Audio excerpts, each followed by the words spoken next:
Hello world, I'm Whitney Bandel and welcome to another video from my HTML and CSS course. In this video we will be looking at how to create a template that you can use when you are starting your HTML files in your projects in the future. So the first thing we're going to do is open up Sublime. You can use whichever text editor you wish. Now there are a couple things we want to do first. So in the bottom right corner, if you look down here at this text, it says plain text. I'm going to switch this to HTML. This is going to be what allows us to actually see our code change color depending on what we are typing. Another thing I want us to do is to go ahead and save our file. I recommend saving your files first before we start creating our code. Usually I'll also suggest creating a folder first. So I would suggest creating a folder to put all of your assignments in. And then I also would recommend that you create versions. So when you are working on your homework, each of the assignments are going to build off of each other. And so you'll want to create different versions where you will copy what you've done from the previous assignment and then bring it into a new folder. Folders are going to be really important, especially when we start working with style sheets and linking to different types of media like images. So you're going to want to have everything in the same folder. It's less important when we are working with single files, but it's good to get into that practice. I'm going to create a new folder and I'm just going to call it template, so that way when we save this, you can always go back to this template file. Then we are going to go to File, Save. We'll find this template folder. And we're going to go ahead and save our file as template as well. Now if you click on Save as Type, you'll see that there's a bunch of different file types that we can save as. We're going to look for the one that says HTML, HTML, HTM, SHTM, XHTML. Hit save. Now I'm going to have my text editor take up half my screen, and then I'll use the other half of the screen to actually open it in the browser. And what we can do is once we have this file, we can actually double click on it, right click on it, choose what we want to open it with. I'll just choose Firefox. And then I'm going to have our code on one side and then our end result on the other. Right now we don't see anything because we haven't written anything yet. Alright, so to start, we're going to type in doctype HTML with the exclamation mark in front of it, and inside of two tags. HTML uses tags to contain different types of information, so you'll be using tags a lot. Now for this beginning declaration, you can type doctype in lowercase or in uppercase. You just can't mix the cases at all. So I'm going to choose just having doctype all in caps. Now what this is going to do is there's several different types of HTML. The type of HTML that we're going to be looking at in this class is HTML5. That's the most current one and the one that the internet is using more and more often.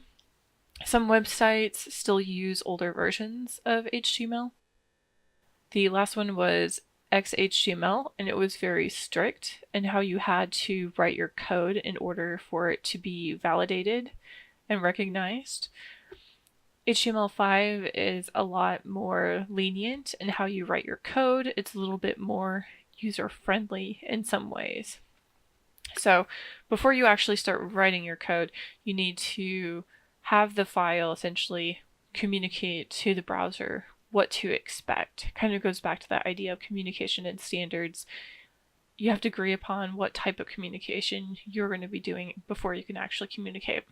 So once we have written in our doc type, we are going to create our HTML beginning and end tags.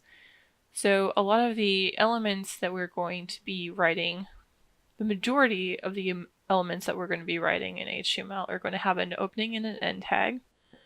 And the way that you differentiate between them is the opening tag just has the element name, and then the end tag has a /. I usually write them at the same time. A common beginner mistake is to accidentally forget to add the end tag, and so this just helps your information kind of stay together. Now you'll notice that when I was typing that, Sublime was kind of assisting me with creating my end tag. Sometimes, depending on what settings you have, the text editor might anticipate what you're trying to write. You can change the settings if you want. I might get rid of them. I usually find that it ends up being more distracting to me than if I kept them. Now, another thing that we can do with our HTML is we can actually add information to our opening tag. A common attribute that people will add is creating a language value. This helps communicate to the browser what language our website is going to be in. This can be really helpful if a search engine is trying to determine where to send traffic to, and also can be helpful with translating the website from one language to another. So I usually will suggest just going ahead and adding in language. Something else that I want us to go ahead and add is actually typing in our first comment. This is what you're going to want to include with each of your homework assignments. So we're just going to type in your name and date. You'll notice that what is in between these tags ends up being grayed out. Now, you want to type it exactly this way. You need to have the exclamation mark, 2 hyphens, and then your content, and then another 2 hyphens, and then the greater than sign. This allows you to comment out code. This can be really helpful if you wanted to comment out sections. Let's say you are trying to decide if you want to choose between 2 different methods. You can have, let's say, we want to choose between one or the other. We could actually comment out one of these and swap between them without having to actually remove them completely. So commenting can be really helpful in the future. We'll take a look at that more down the line. All right, so we have our HTML.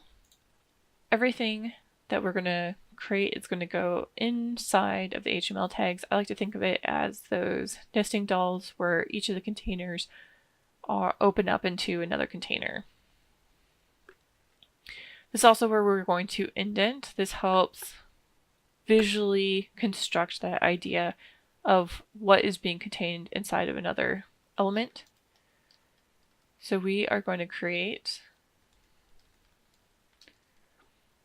our head element, and then we're going to create body element. So the head section is going to contain information that is going to be communicated to the browser that is not going to be visible on the page.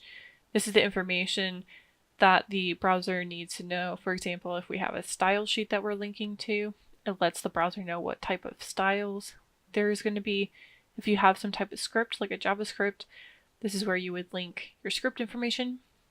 You can have styles that are embedded on the particular page that were referenced in the head section. So anything that is going to be communicated to the browser but isn't actually going to be part of the page is going to go into the head section. It might get a little bit confusing in the future when we start looking at creating headers or headings. There's a lot of words that are sort of common, but you can just think of this as we have the head section, body section, everything in the head is communicating to the browser. We'll look at a couple of examples of what that might entail. And then the body section is everything that's actually going to be the page. So let's go ahead and add to our head section. And we're going to create a title. Now, when we're creating a title, it's not actually going to be a title that's going to be viewable on the page itself. When we're creating a title, it's actually going to show what is going to be visible on the tab when it's opened in a browser window.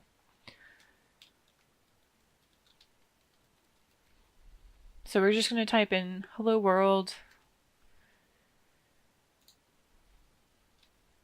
So once we save this and we refresh it, we should see this pop up on the tab. We could actually do that real quick. I'll just I'm going to do Control S to save. You could also go up here. You can usually see the little shortcut commands next to the items. So Control S to save. And if we go over here and hit refresh, now we'll see hello world is going to pop up on the tab for the page. So next we're going to add meta character set, and we're going to hit equals, and then we're going to set it to UTF-8. Meta character set specifies the type of character encoding that is going to be used for the HTML document. UTF-8 is the most commonly used one, so unless otherwise specified, you by default will just want to go ahead and choose meta character set UTF-8. So we don't have any styles or any other information that we want to link, so there's nothing else that we really need to have in our head section. Everything else is going to just be actually visible on the page. So I'm going to go down to the body section. And again, we'll want to indent inside this container. And to start, we'll just create a paragraph. So paragraph is going to have P to indicate that it's a paragraph. We're going to type in hello world again. Hit save. And then we can refresh over here. Quick command for refresh is Control R to refresh. So here we actually have our very first HTML page and our first code. So you can use this as a template for the future. We can kind of add on to this to make it a little bit more complex, but this is a really good starting point. It really gives you the essentials of what you really need to start off with and what you need to have on every page.